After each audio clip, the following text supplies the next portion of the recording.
इसके पिछले एपिसोड में मैंने गांधी इरविन समझौता के बारे में बताया था, लेकिन उसमें कोई खास सफलता नहीं मिली। लेकिन गांधी जी की इसमें हिंदुस्तान के नेता जैसे सुभाष चंद्र बोस, नेहरू जी ने आलोचना की। इन लोगों ने कहा कि गांधी ने भारत को अंग्रेज़ों के हाथ बेच दिया। उधर एक्स प्राइम मिनिस्टर ब्रिटेन के चर्चिल, माना कि इरविन ने ब्रिटेन को भारत के हवाले कर दिया, और इस तरह से दोनों एक दूसरे के ऊपर प्रत्यारोप आरोप करते रहे। एक और विद्वान थे जिनका नाम था फिशर। उनका मानना थोड़ा अलग था। वे इस चीज़ को मानते थे कि अब अंग्रेज सरकार बिना गांधी के सहमत या असहमत से आगे कुछ नहीं कर सकती, क्योंकि यह एक ऐसा लीडर जो बराबरी के स्थिति में अंग्रेज़ों के साथ या अंग्रेजी अधिकारियों के साथ बराबरी के स्थिति में बैठा और समझौता किया।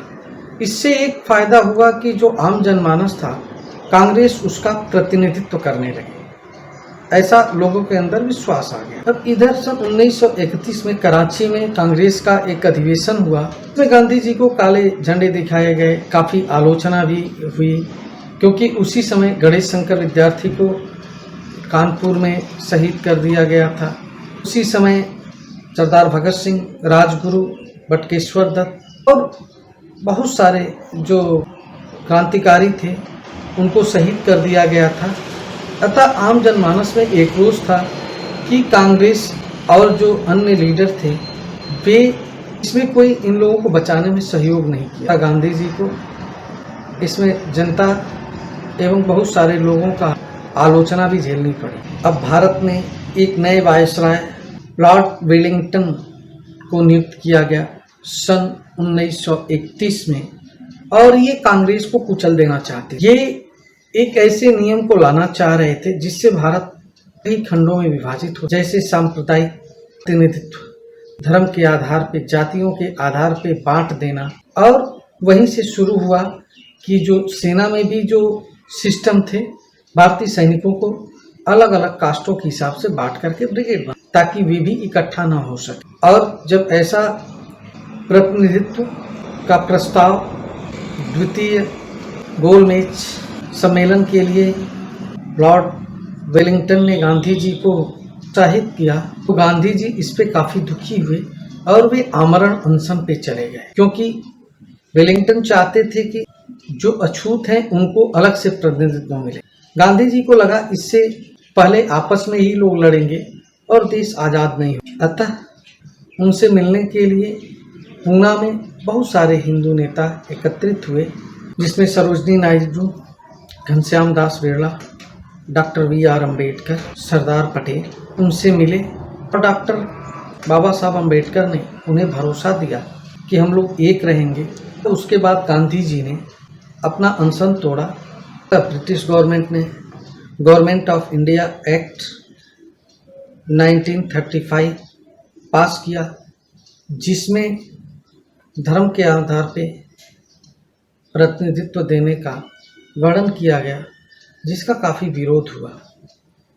इधर द्वितीय विश्व युद्ध का भी बादल अब मंडराने लगा संसार पे।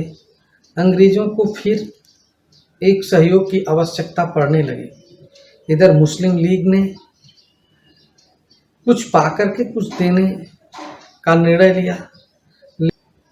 गांधी जी ने अंग्रेज़ों को अपनी सहमति दे दी, इसमें भी उनको आलोचना झेलना पड़ा। इधर कांग्रेस ने सरकार से इस्तीफा दे दिया, जिसका लाभ उठाने के लिए मिस्टर जिन्ना अंग्रेज़ों के इस लब्बू बनने की कोशिश की, लेकिन उन्हें भी कोई खास इसका लाभ मिला नहीं। इधर प्रधानमंत्री चर्चिल हुए और वे भारत में कांग्रेस के साथ वार्ता करने में अपनी तौहीन, अपनी इज्जत को कम समझते थे। इंग्लैंड शासन ने अगस्त प्रस्ताव लाया, जो भावी संविधान के बारे में था।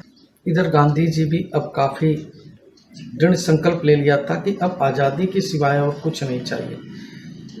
इधर मित्र देशों का ब्रिटेन के ऊपर प्रेशर और प्रभाव पड़ने लगा, जिसमें 3 और रसिया ने भी भारत को स्वतंत्र करने के लिए काफ़ी दबाव किया और ब्रिटेन में भी थोड़ी बहुत सहानुभूति आने लगी और वहाँ पे भी सरकार बदल गई। मजदूर दल का सरकार आया जिसमें प्रधानमंत्री एटली का वहाँ पे नियुक्ति हुई। लेकिन इधर सुभाष चंद्र बोस अचानक 26 जनवरी सन 1941 में रेडियो पे संदेश दिया और आज़ाद हिंद फौज की स्थापना की, जिसमें 50,000 सैनिक थे। इन्हें जापान और जर्मनी से काफ़ी मदद मिली। तुम हमें खून दो, हम तुम्हें आज़ादी देंगे। इस नारे के साथ वे आगे बढ़े।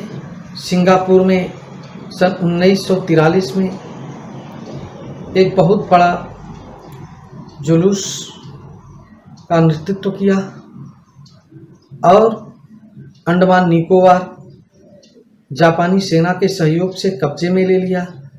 अब जो हिंदुस्तान में अहिंसात्मक क्रांति कांग्रेस की थी, अब हिंसा में बदलती हुई दिख रही थी सुभाष चंद्र बोस के द्वारा और इसका भय अंग्रेजों को काफ़ी पड़ने लगा।